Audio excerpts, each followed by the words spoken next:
Un habitant conduisait sur Elm Street et l'autoroute 2. lorsqu'il a vu de la fumée en provenance de la maison.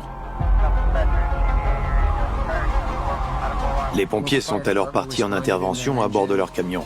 Ils sont arrivés sur les lieux. La maison était totalement en proie aux flammes. Ils ont ouvert la porte d'un coup de pied. Un pompier est entré dans le salon. Et à travers l'épais nuage de fumée, il a rampé sur le sol à la recherche de personnes susceptibles de se trouver dans la maison. En arrivant dans le couloir menant aux chambres, il a trébuché sur quelque chose.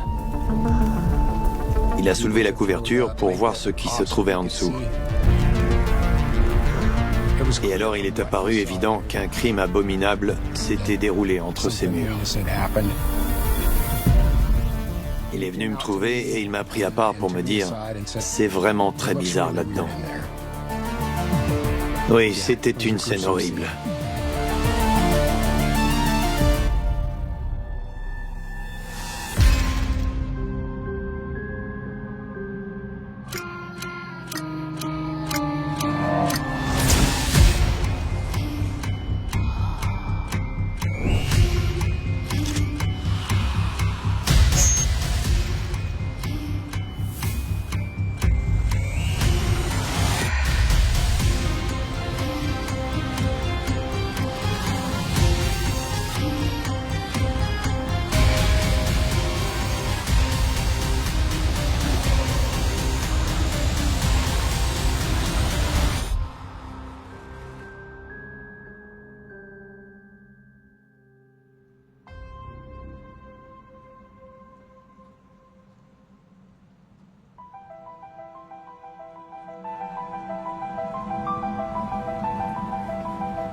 Le 28 février 2008, j'étais enquêteur en chef au bureau du shérif du comté de Spokane. J'ai reçu un appel chez moi vers 5h30 du matin au sujet d'un incident survenu sur Elm Street.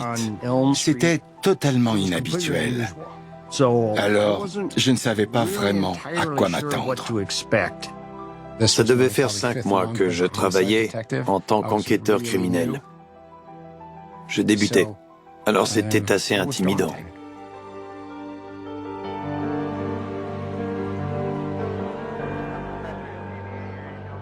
Quand je suis arrivé sur place, la maison fumait encore. Les pompiers faisaient des allées et venues. J'ai franchi la porte d'entrée. La maison était plongée dans une sorte de brouillard, ce qui lui donnait un peu l'aspect d'une maison hantée. Quand je suis entré, la vision de toute cette scène m'a saisi. On a beau faire ce métier, c'est quelque chose qu'on n'oublie pas. Toutes les photos avaient été décrochées du mur et placées volontairement face retournée sur le canapé, ce qui nous a amené à penser qu'il pouvait s'agir d'une sorte de rituel.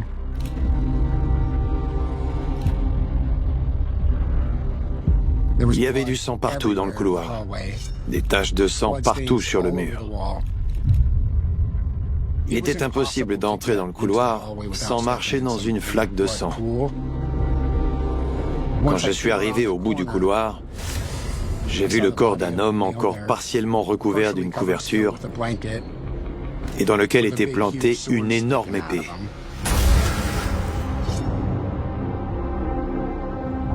J'ai vu des crimes commis avec des couteaux ou même des épées, mais je ne pense pas avoir déjà vu un tel glaive. C'était une très grosse épée. Il était allongé sur une guitare dans le couloir. Il était couvert de sang. Le sang avait séché sous l'effet du feu.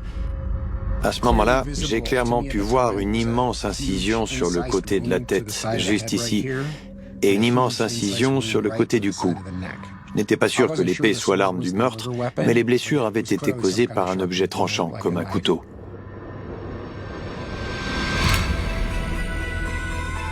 Juste derrière le corps de l'homme se trouvait une porte ouverte menant à une petite chambre. Et coincé entre le lit et la table de nuit, gisait le corps d'une jeune femme. Elle avait été poignardée de manière répétée à de multiples reprises, au moins 26 fois. Elle se trouvait par terre, comme si elle était tombée à genoux, penchée en avant, la tête vers le mur. Et on aurait dit qu'elle avait une épée de samouraï entièrement plantée dans le cou. Il s'est avéré qu'elle avait été placée ainsi intentionnellement. L'individu qui l'avait mise ici avait essayé à plusieurs reprises de la faire sortir du cou de la victime. C'était perturbant de voir la cruauté avec laquelle il s'était acharné sur sa victime. À mon avis, c'était une manière pour lui de dire « Regardez-moi, regardez ce que j'ai fait, regardez ce que je peux faire ». C'était un acte violent, gratuit, excessif et purement cruel. Ça m'a fait énormément de peine pour elle. Qui était capable de commettre un crime aussi immonde? On avait probablement affaire à un meurtre à la fois personnel, c'est-à-dire que le tueur connaissait ses victimes, et profondément antisocial.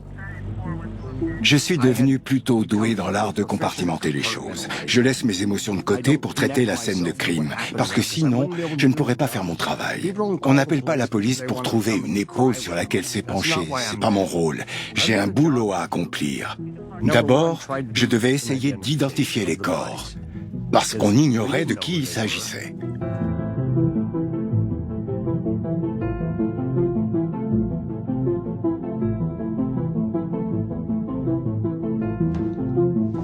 Les poses et la nature des blessures avaient quelque chose de bizarre. J'ai reçu une formation sur les meurtres à caractère rituel. Or, certains éléments présents dans cette scène de crime correspondaient parfaitement à ce qu'on nous avait enseigné.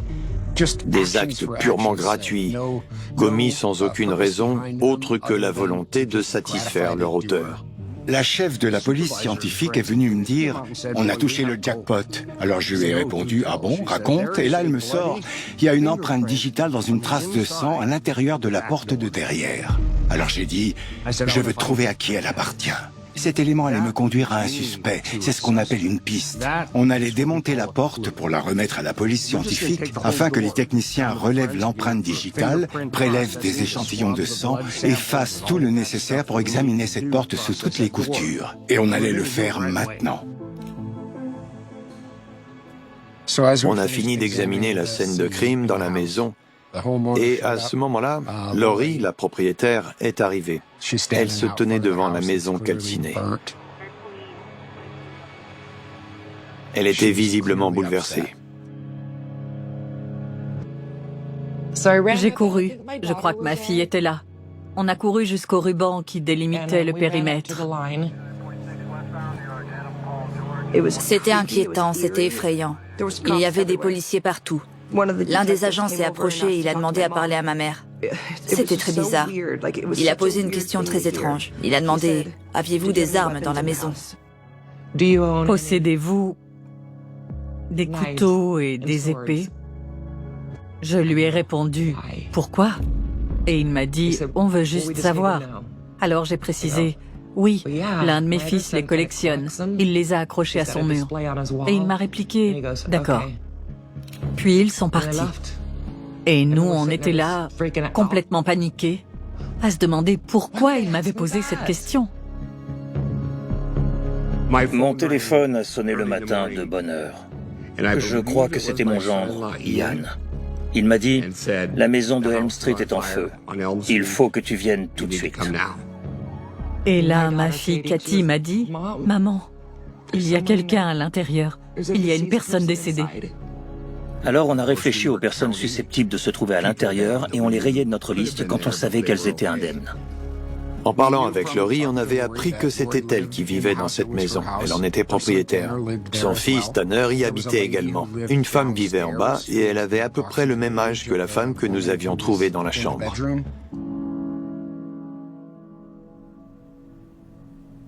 J'ai reçu un appel d'un numéro inconnu. C'était la police qui voulait s'assurer que j'étais en vie. Ça m'a paru étrange. J'ai demandé si quelqu'un était mort et ils m'ont répondu qu'effectivement, quelqu'un était décédé. Je savais que ça ne pouvait être qu'une personne. Mon fils cadet, Tanner.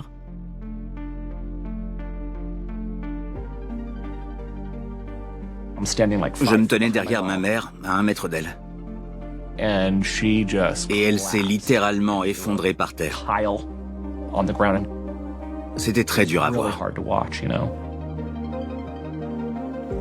Je me souviens l'avoir prise dans mes bras pour l'aider à se relever. On ne voulait pas y croire. Non, pas Tanner, pas lui. Pas Tanner.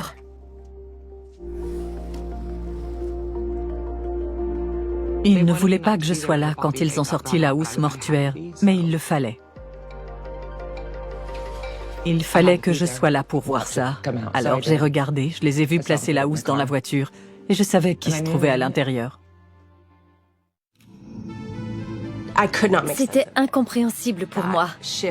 La transition entre l'harmonie et le bonheur d'un côté et l'horreur de l'autre était si brutale. Je n'arrivais pas à réaliser. Quand ils nous ont demandé s'il avait des ennemis, on leur a répondu « Non, il n'a pas d'ennemis ». On avait du mal à réaliser qu'il soit mort ici, dans cette maison, et on ne voyait pas du tout qui aurait pu lui en vouloir. Puis, ils nous ont finalement dit qu'il y avait également une femme. Ils nous ont précisé qu'elle était brune et qu'elle avait les cheveux courts.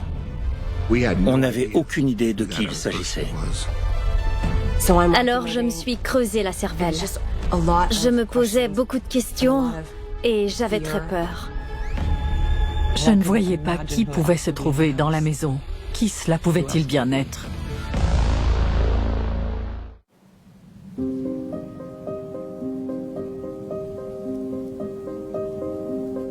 Spokane se trouve dans l'est de l'État de Washington. Spokane est la plus grande agglomération de ce côté de l'État de Washington, de ce côté de la chaîne des Cascades. C'est un bel endroit, mais qui a eu son lot de tueurs en série. Nombreux d'entre eux ont sévi dans la région.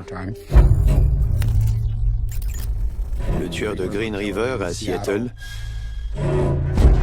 Yates ici même à Spokane, et j'en passe.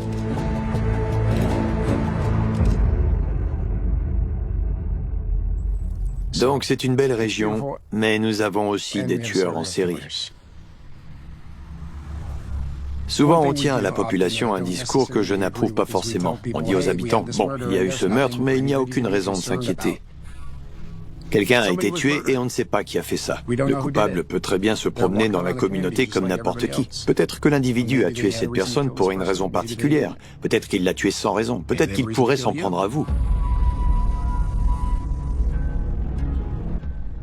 Je crois que les 4 premières heures, quand je suis resté devant la maison à regarder ce qui se passait, tout ce que je ressentais, c'était une sorte de panique et le sentiment que je devais faire quelque chose, mais que je ne pouvais pas. Et de la confusion. C'est comme quand on est blessé par balle et que l'espace d'un instant, on ne ressent pas la douleur. On se dit, je sais que ça devrait me faire mal, et je sais que ça va me faire mal. Mais le corps est dans un tel état de choc que ça me fait pas encore mal. C'est incompréhensible. Mais je n'ai pas tardé à ressentir cette douleur.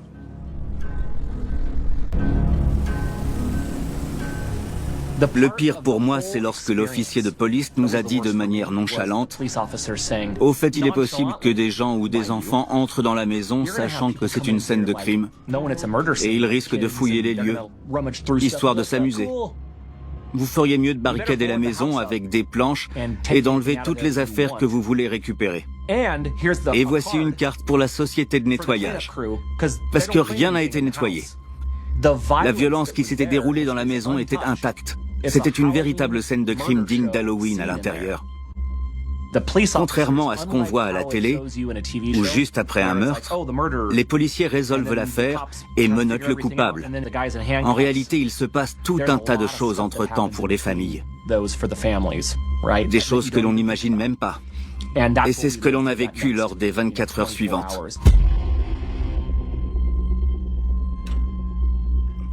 Donc on est revenu sur les lieux du crime alors que la nuit tombait. Il n'y avait pas d'électricité dans la maison. À ce moment-là, la maison de ma mère était devenue l'endroit le plus effrayant du monde. Je me souviens que nos lampes torches éclairaient certains endroits. C'était terrifiant. Il y avait du sang partout. L'une des choses les plus effrayantes et les plus traumatisantes qui me perturbent encore aujourd'hui, c'est le sang. Et le fait d'être dans le noir et de ne pas voir ce qui était couvert de sang. À un moment donné, j'ai trouvé l'une de ces vestes d'hiver par terre. Je l'ai ramassée et je l'ai enfilée. Je me suis dit, je vais me blottir dans sa veste. Puis, alors que l'une des lampes torches m'éclairait, j'ai vu que j'avais du sang sur moi. Je me souviens que je me trouvais là où Tanner était mort. Je regardais cette énorme flaque de sang. Et les traces sur le mur. On se serait dit dans un film d'horreur. Il faisait noir, c'était horrible. C'est l'une des pires expériences de ma vie. On est descendu au sous-sol, mais il faisait tout noir et là, j'ai entendu un bruit. Ça faisait... Je ne savais pas ce que c'était. J'ai regardé tout autour avec ma lampe torche, et là je me suis attardé sur un petit recoin. Le ballon de gym de ma mère était par terre, et il se trouvait juste en dessous de l'endroit où Tanner avait été tué. Son sang avait imprégné le plancher situé au-dessus, et goûtait depuis le plafond en retombant sur le ballon, comme la cire d'une bougie. C'était complètement hallucinant. Toute la maison sentait le brûler. Ça sentait le feu de camp. Pendant les 4 ans qui ont suivi ce drame, il m'était impossible de camper. Parce que je ne supportais pas l'odeur du feu de camp. 4 ans. Vous imaginez ?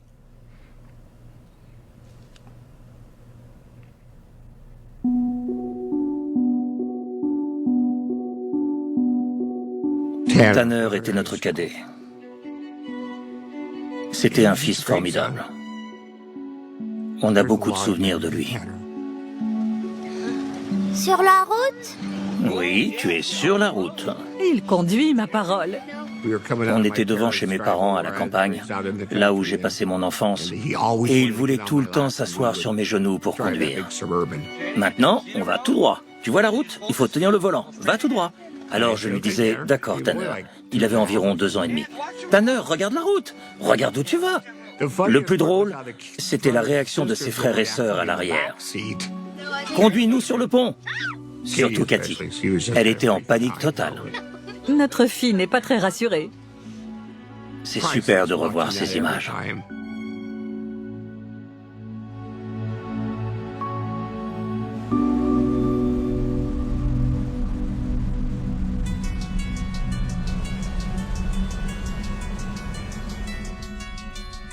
Avant de comprendre qui est l'auteur d'un meurtre, il faut trouver qui est la victime. Or, on ignorait totalement qui était la jeune femme. Quand on a fouillé la chambre, près du corps de la femme, on a trouvé une carte de crédit avec le nom de sa titulaire.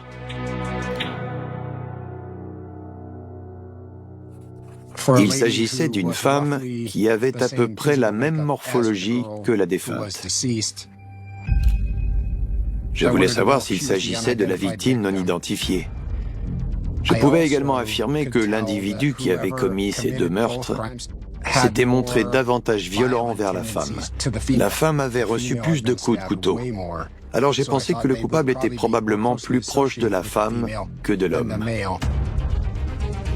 On avait donc le nom de quelqu'un. Alors on a commencé à suivre cette piste. C'était un début. Laurie n'a pas pu nous renseigner sur l'identité probable de cette femme et elle ne connaissait pas la personne à qui appartenait la carte retrouvée sur la table. Elle n'avait jamais entendu parler d'elle. En essayant de retrouver la femme dont le nom figurait sur la carte, On a appelé plusieurs numéros et on a parlé à un homme qui s'est présenté comme étant son mari. L'enquêteur voulait savoir où elle se trouvait et comment on pouvait la contacter. Mais il ne s'est pas montré coopératif et n'a pas voulu répondre à ces questions. Il a dit qu'il était chauffeur routier longue distance, qu'il se déplaçait dans tout l'État et qu'ils avaient des problèmes conjugaux. Il n'a confirmé aucune information sur elle et il a raccroché au nez des enquêteurs. C'était étrange.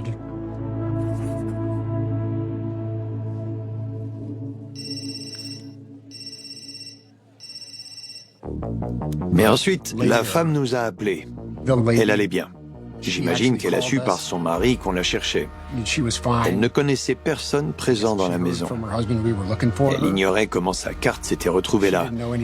Alors on a pu la rayer de notre liste de victimes possibles et par conséquent, on a pu éliminer son mari de la liste des suspects.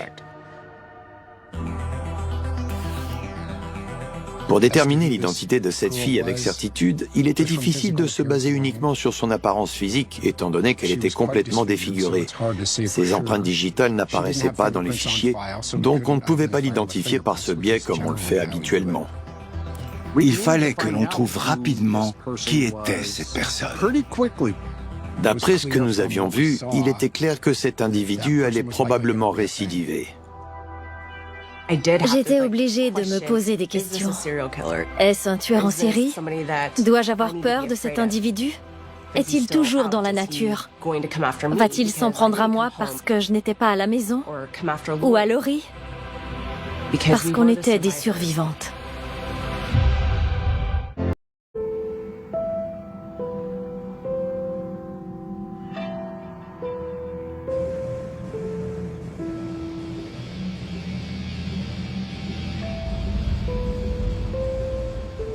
Si vous avez des informations à communiquer sur cette affaire, le bureau du shérif vous demande d'appeler le numéro suivant. À l'époque, on était tellement bouleversés d'avoir perdu notre fils dans ce crime si abominable que l'on ne s'est même pas demandé ce que la communauté pouvait penser. Je suis sûr que les habitants de la région de Spokane avaient très envie de savoir, parce que c'était l'un des pires meurtres commis depuis très longtemps.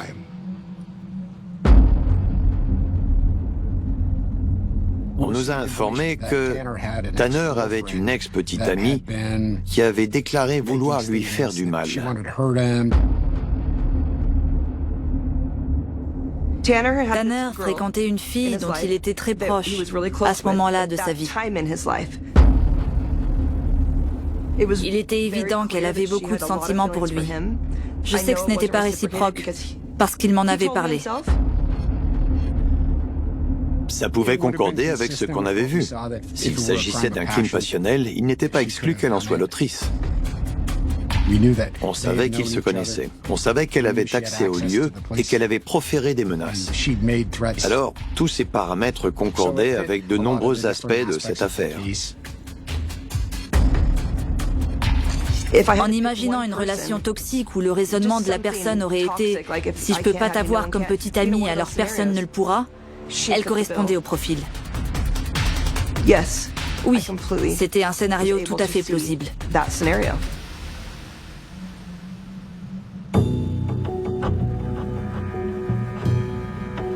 Nous voulions trouver l'ex-petite amie de Tanner pour lui parler et savoir où elle était, afin de déterminer si l'on devait l'écarter de la liste des suspects ou au contraire l'y inclure.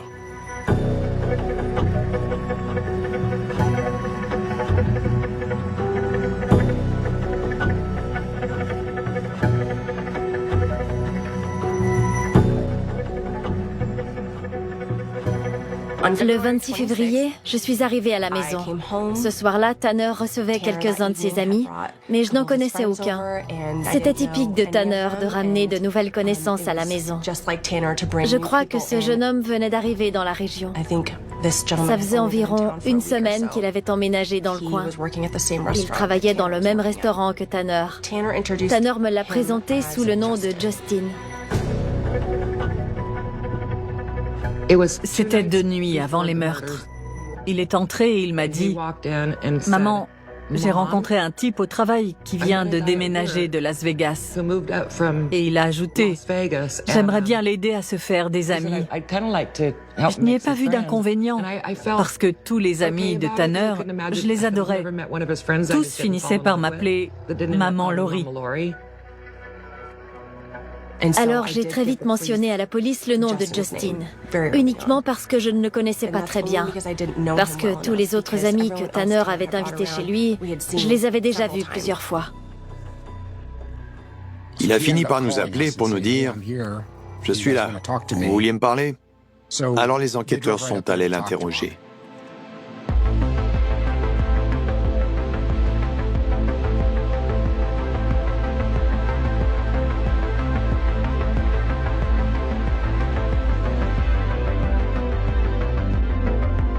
Sarah était jolie et gentille. Elle était un peu en retrait. Elle ne prenait pas vraiment part aux discussions parce qu'elle ne connaissait pas tout le monde. J'ai compris qu'elle avait une relation très épisodique avec Justin. Je n'ai pas du tout eu l'impression que c'était sérieux entre eux.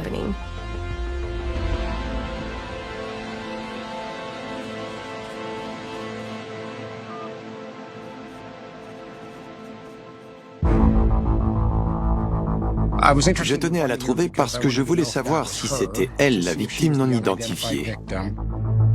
Peut-être que c'était elle, peut-être pas. Mais on devait trouver des réponses à nos questions. Si c'était elle la victime, j'ai pensé que l'auteur du meurtre devait être plus proche d'elle que de Tanner.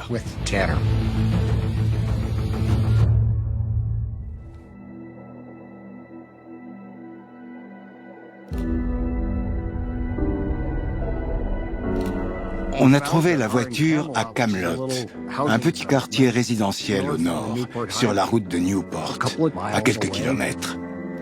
Et on a découvert du sang à l'intérieur de l'habitacle. Après avoir vu ça, nous étions persuadés qu'il s'agissait bien d'elle. Et le médecin légiste a confirmé que c'était bien Sarah Clark.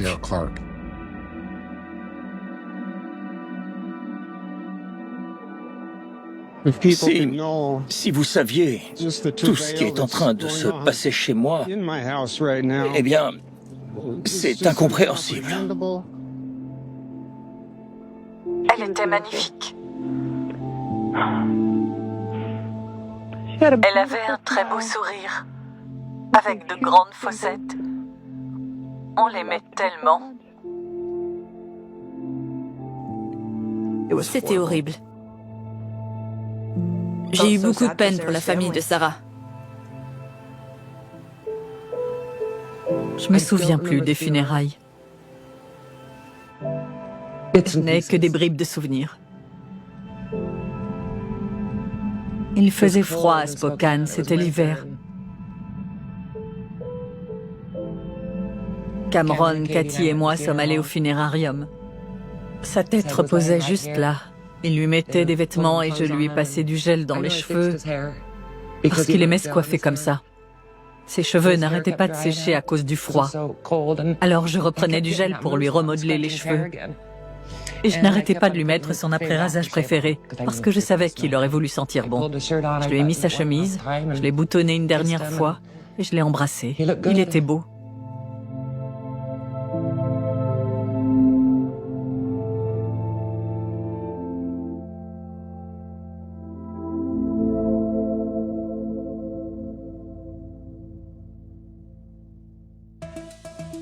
La voiture de Sarah a été découverte à Camelot, là où se trouve le parc. Justin Crenshaw vivait avec sa sœur dans le même quartier résidentiel. À 5 ou 6 pâtés de maison. Le but, c'est de trouver qui a eu la possibilité de commettre ce meurtre, ce que révèlent les preuves, où ces indices nous mènent et de suivre cette piste. À ce moment-là, on a pu écarter l'ex-petite amie de Tanner de la liste des suspects, parce qu'elle n'avait rien à voir là-dedans. Aucune preuve ne l'incriminait, ce qui nous laissait la piste de Justin Crenshaw. J'ai donc envoyé 2 enquêteurs l'interroger. Ils se sont entretenus avec Justin, puis ils ont parlé à sa sœur. Elle était préoccupée parce qu'il ne semblait pas affecté le moins du monde par ce qui s'était passé dans la maison. Ça lui a semblé étrange. De plus, elle savait qu'il avait tendance à être violent et qu'il avait déjà eu des ennuis avec la police par le passé. Elle craignait qu'il soit impliqué dans cette histoire. Tanner m'avait dit que Justin s'était déjà attiré des problèmes par le passé. Mais ce n'était qu'un gamin qui ressemblait à Tanner. Il n'était peut-être pas irréprochable, mais bon... Mais lorsque je suis allée me coucher ce soir-là, jamais je ne l'oublierai. J'ai eu un mauvais pressentiment, clairement. J'essaie de réfléchir à un éventuel signal d'alarme auquel je n'aurais pas prêté attention. Quelque chose que je n'aurais pas vu. Je me suis remémoré cette soirée et j'ai repensé aux différentes conversations, aux différentes interactions et aux choses qui m'avaient échappé, mais auxquelles j'aurais dû accorder plus d'importance. Par exemple, quand Justin m'a parlé de sa blessure par balle, ou alors quand il m'a dit qu'il n'emporterait aucun de ses organes avec lui à sa mort. Ce genre d'histoire bizarre. En fouillant dans son passé, on a découvert qu'il avait été arrêté à Las Vegas. Il avait poignardé ou tailladé un homme dans sa jeunesse. Alors on a contacté la police de Las Vegas. Il s'est avéré que nos collègues détenaient ses empreintes, alors ils nous les ont faxées. Mais elle ne correspondait pas à celle que l'on avait relevée sur la porte de derrière.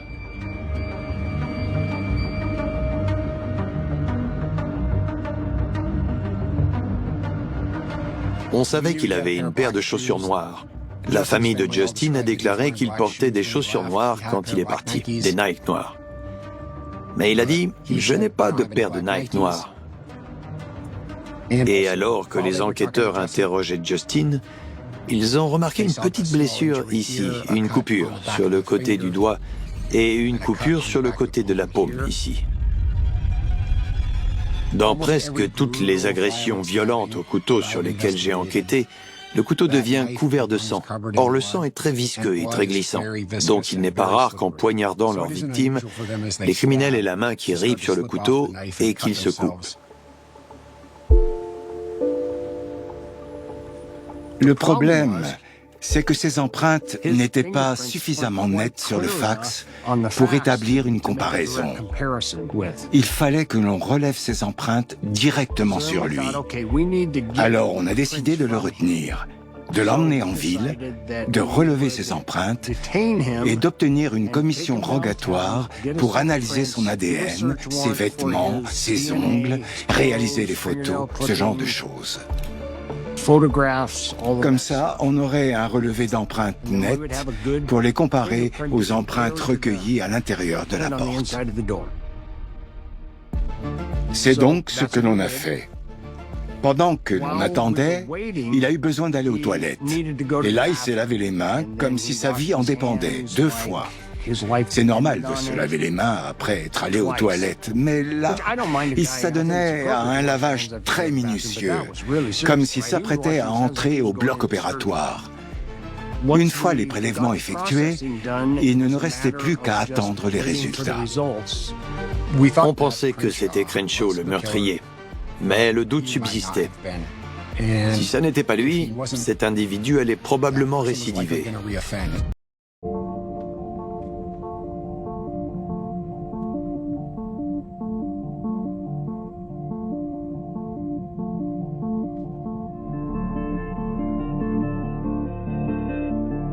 On a reçu les résultats de la chef de la police scientifique et elle nous a dit que cette empreinte de sang correspondait à l'auriculaire gauche de Justin.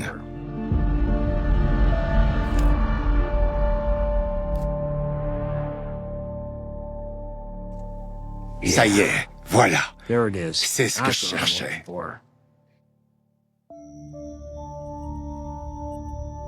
Je lui ai dit, vous êtes en état d'arrestation pour les meurtres de Tanner Pell et Sarah Clark. J'ai trouvé ça pertinent de les nommer. Je n'ai jamais vu un homme aussi terrifiant. Et j'ai connu beaucoup de psychopathes. Il affichait un air détaché. J'avais vu ce qu'il avait fait, alors ça a été un soulagement de lui annoncer qu'il était en état d'arrestation. Lorsque l'on a su que les empreintes concordaient, c'était suffisant pour l'arrêter. C'est ensuite que le travail a commencé.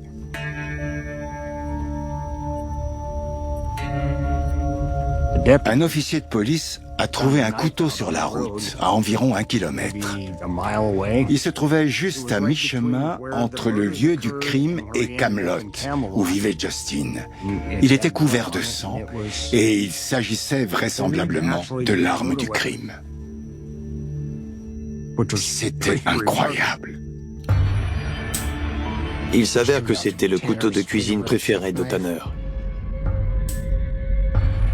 On a également envoyé des enquêteurs fouiller la maison de la tante de Justin, à la recherche de ces chaussures noires Nike, que l'on a finalement trouvées. Il a dit « Je n'ai pas de Nike noire » parce que, justement, celles que l'on avait trouvées étaient couvertes de sang.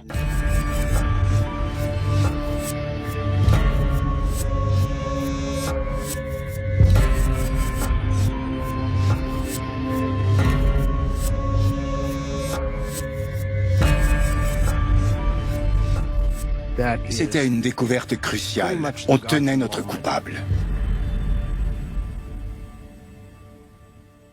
Bonsoir. Il vit à Spokane depuis seulement 2 semaines.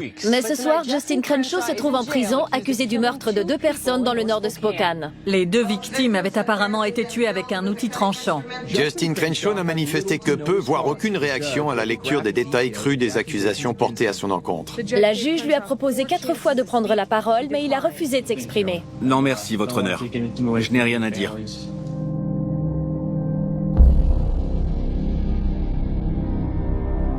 On ignore ce qui s'est exactement passé.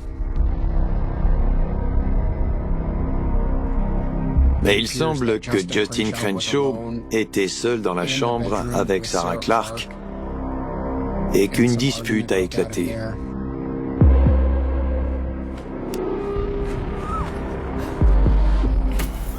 Justin s'est emparé du couteau de cuisine préféré de Tanner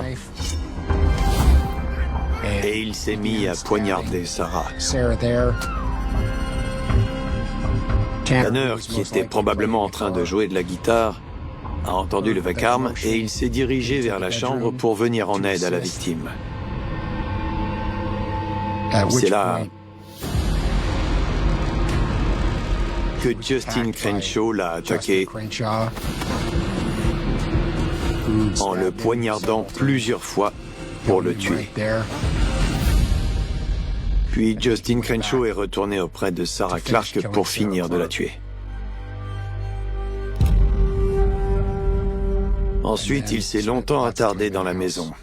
Il a retourné les photos, il a pris les objets qu'il trouvait et il a poignardé les cadavres avec. Il a fait des choses qui n'avaient aucun sens.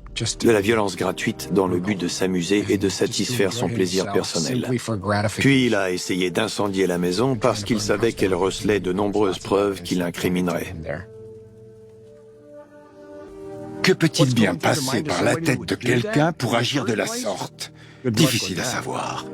Je n'ai pas l'intention de prouver pourquoi il a fait ça. Je n'ai pas besoin de prouver pourquoi il a fait ça. En revanche, j'ai besoin de prouver que c'est lui qui a fait ça. Pourquoi? C'est la première question que l'on me posait dans presque toutes les affaires de meurtre sur lesquelles j'ai enquêté.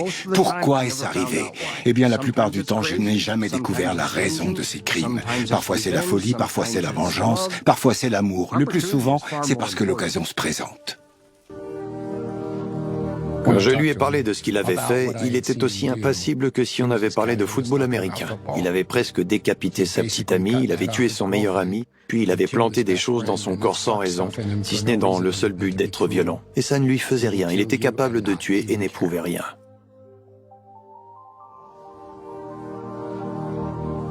J'ai été totalement sous le choc quand j'ai appris que c'était lui le coupable. Parce qu'il n'avait pas l'air d'un tueur.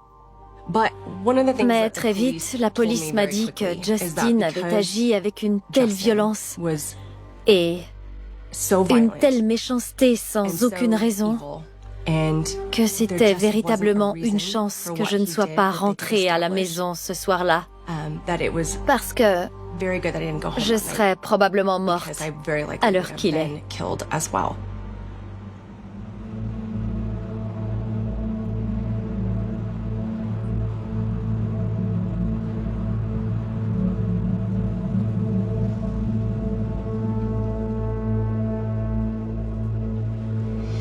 On ne l'a pas vu officiellement avant le procès. J'ai détesté me trouver dans ce tribunal avec lui et être aussi près de lui. J'ai détesté le voir. Il avait un petit sourire en coin, ce petit sourire que l'on retrouve souvent chez ce genre de personnes. Je n'arrêtais pas de regarder ses mains sur la barre et je n'arrêtais pas de me dire, ses mains étaient là. Je ne pouvais pas m'empêcher de les regarder. Et je pensais, ses mains ont ôté la vie de mon fils.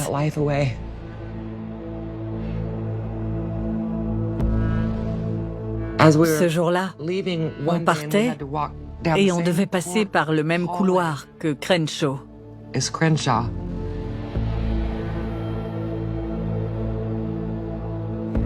Il s'est précipité sur moi. Il s'est approché tout près de mon visage. Il m'a fait un clin d'œil et il m'a envoyé un baiser. Il a fait comme ça. Et là, ils l'ont maîtrisé, ils l'ont mis à terre. Il faut dire que j'étais enceinte de 5 mois.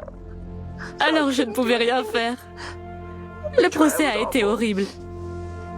J'ai fini par courir jusque dans les toilettes des hommes pour vomir.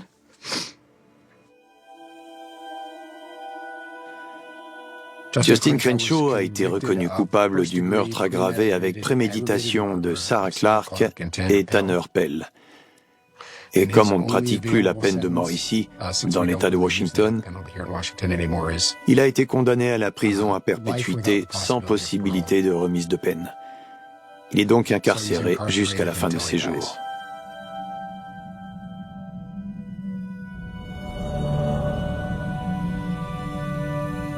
Un an après le drame, j'ai réemménagé dans ma maison.